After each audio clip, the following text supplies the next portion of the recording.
بسم اللہ الرحمن الرحیم۔ السلام علیکم عزیز دوستوں، حاضر ہوں آپ کی خدمت میں ایک بہت ہی خوبصورت اور دلچسپ اسلامک واقعہ لے کر۔ معزز دوستوں، یہ واقعہ ملکہ سبا بلقیس اور حضرت سلیمان علیہ السلام کا ہے۔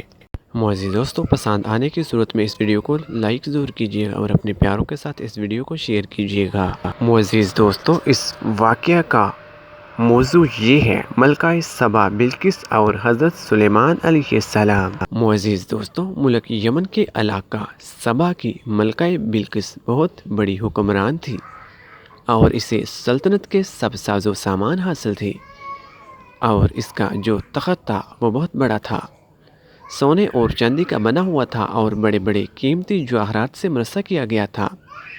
یہ تخت 80 گز لمبا، 40 گز چوڑا اور 30 گز اونچا تھا۔ یہ زمانہ حضرت سلیمان علیہ السلام کا تھا۔ معزز دوستو، ایک روز حضرت سلیمان علیہ السلام نے ہدہد پرندے کو اپنے دربار میں موجود نہ پا کر فرمایا کہ ہدہد کی غیر حاضری پر میں اسے سزا دوں گا، ورنہ کوئی معقول عذر بیان کرے۔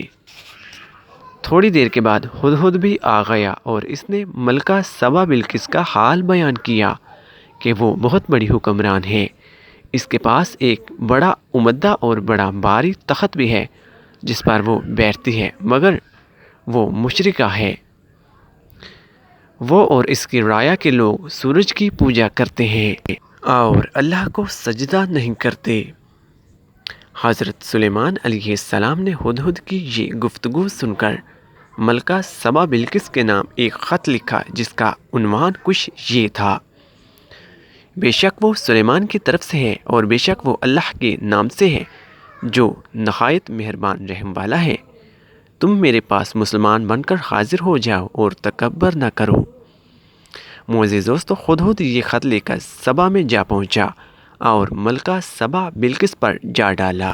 بلقیس نے جب اس خط کو کھول کر پڑھا تو وہ گھبرا گئی اور اپنے ارکان دولت سے ذکر کیا کہ یہ لو خط پڑھو اور اپنی رائے بیان کرو اور بتاؤ کہ میں سلیمان کے پاس جاؤں یا نہ جاؤں۔ معزز دوستو، انہوں نے کہا، ہم تو بڑے قوی لڑنے والے لوگ ہیں، سلیمان سے ہمیں کوئی خطرہ نہیں، تاہم آپ کی جو رائے ہو وہی ٹھیک ہے۔ معزز دوستو، بلقیس بڑی عقل مند تھی۔ اس نے کہا، لڑائی کا انجام برا ہے، اگر وہ غالب آ گیا تو آ کر الٹ پلٹ کر دے گا، عزت داروں کو ذلیل کر دے گا، کیونکہ بادشاہوں کا یہی دستور ہے، صلح کر لینی بہتر ہے۔ معزز دوستو، ملکہ سبا بلقیس نے کہا کہ اول مرتبہ تو حضرت سلیمان علیہ السلام کے پاس جانا بہتر نہیں، مصلحت اسی میں ہے کہ پہلے کچھ تحفے دے کر ایلچیوں کو بھیجا جائے، اس سے حضرت سلیمان علیہ السلام کی پوری کیفیت معلوم ہو جائے گی۔ یہ بات سب کو پسند آئی اور بڑے بڑے بیش قیمت ہدیے دے کر ایلچیوں کو روانہ کیا گیا تاکہ سلیمان علیہ السلام اس مال کو دیکھ کر نرم ہو جائیں، مگر بلقیس کو یہ بھول تھی، کیونکہ سلیمان علیہ السلام تو اللہ کے پیغمبر تھے، ان کا مقصد تو اس سورج پرست ملکہ کو اسلام میں لانا اور برائی سے بچانا تھا۔ اس لیے اس کے ایلچی جب بیش قیمت ہدیے لے کر حاضر ہوئے تو حضرت سلیمان علیہ السلام نے ان کو کچھ بھی خاطر میں نہ لا کر یہ فرمایا کہ اللہ کا دیا میرے پاس سب کچھ ہے، ایسے ہدیوں سے تم ہی خوش ہو جاؤ۔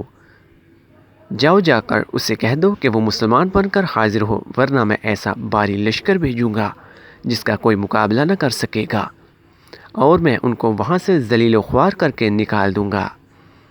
معزز دوستو، ایلچی تو ادھر روانہ ہوئے اور ادھر حضرت سلیمان علیہ السلام نے اپنے درباریوں سے کہا کہ تم میں سے ہے کوئی بلقیس کے آنے سے پہلے میرے پاس اس کا تخت اٹھا لائے۔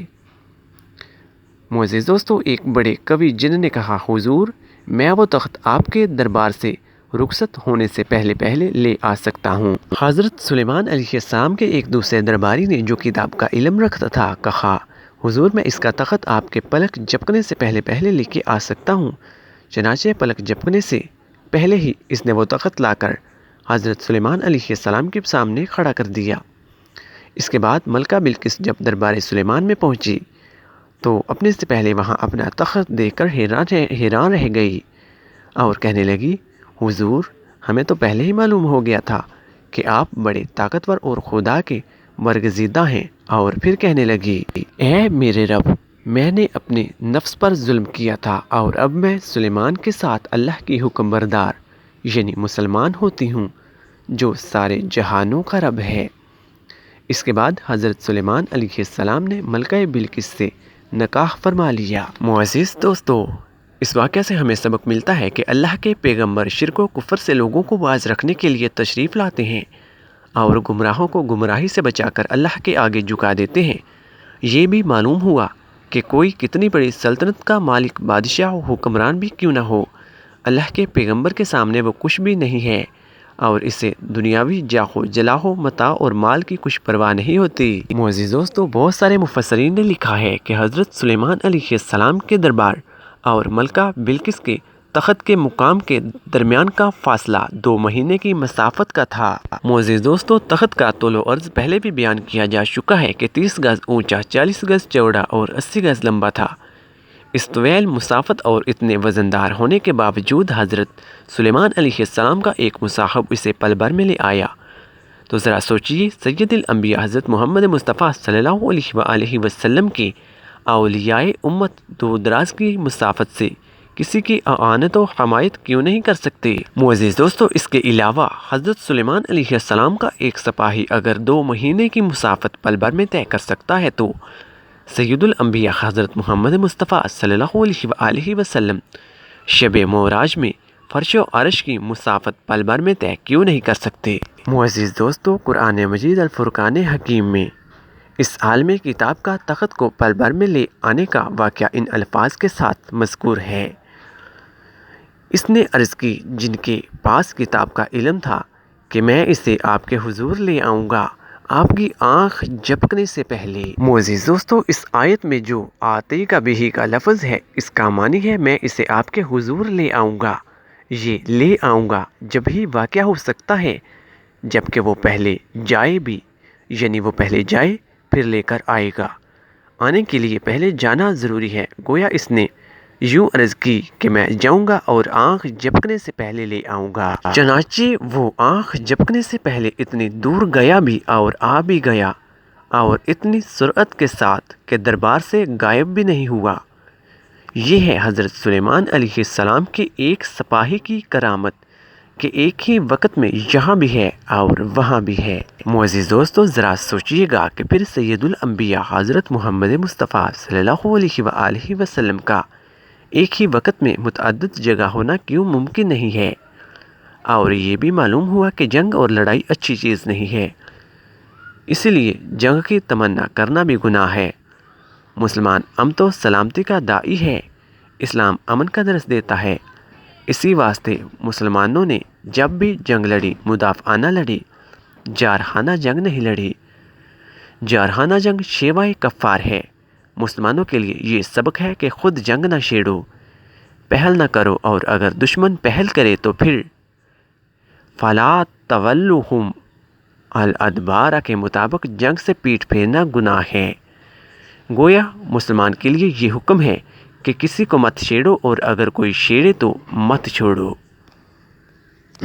معزز دوستو، ایسی مزید ویڈیوز دیکھنے کے لیے ہمارا یوٹیوب چینل سبسکرائب کر لیجیے گا اور ساتھ میں دیا گیا بیل کا آئیکن بھی دبا لیجیے گا تاکہ ہماری آنے والی مزید ایسی ویڈیوز اب تک سب سے پہلے پہنچ جائیں۔ تو ملتے ہیں ایک اور ایسی ہی خوبصورت اور دلچسپ ویڈیو کے ساتھ، تب تک کے لیے آپ مجھے اجازت دیجیے۔ اللہ تعالی ہم سب کا حامی و ناصر۔ جزاک اللہ۔ اللہ حافظ۔